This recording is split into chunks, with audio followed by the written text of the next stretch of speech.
唔知你讀唔讀得出呢兩個字嘅分別呢？我發覺有唔少朋友會混淆呢兩個字嘅讀音嘅，一個咧就係凱撒沙律，一個咧就係鉸剪。其實大家知唔知道凱撒沙律呢個名喺邊度嚟嘅呢？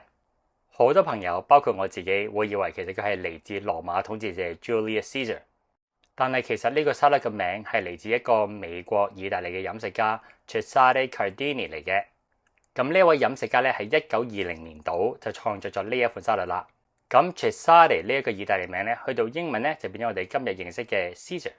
咁其實呢一個字嘅拉丁文嘅讀法咧係 Kaiser，咁所以點解我哋中文咧會叫做凱撒沙律？咁當然喺英文世界裏面咧，我哋唔係讀 Kaiser 嘅。呢一款沙律嘅名咧比較少人讀錯。咁咧佢第一個音節咧係一個長 E 音，係讀 Caesar。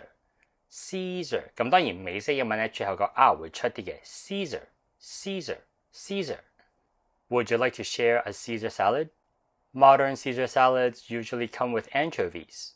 其實都幾慶幸呢款沙律咧係跟拉丁文讀凱撒沙律，因為如果跟英文讀法咧，佢會變成絲撒沙律。而鉸剪呢個英文字要注意嘅係，佢永遠都係一個複數名詞，所以後面個 S 咧係必定需要嘅。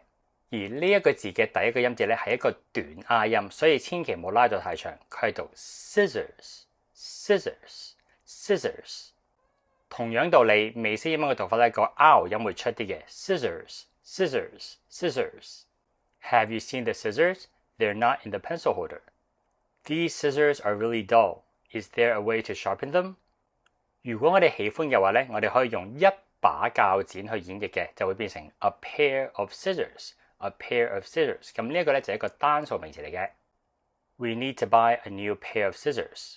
咁我哋卡啦咁樣練習3次。Caesar, scissors, Caesar, scissors, Caesar, scissors。考下大家，鉸剪喺最上層嘅櫃桶，英文可以點表達呢？學到新嘢記住幫手 comment、like 同埋 share。想揾私人英文補習老師咧，就歡迎私信我。想支持我繼續拍片，或者想輕鬆地揾翻啲過去嘅題材咧，就歡迎訂閱我嘅 Patreon 平台。咁每逢星期4咧，都會有會員專屬嘅影片嘅。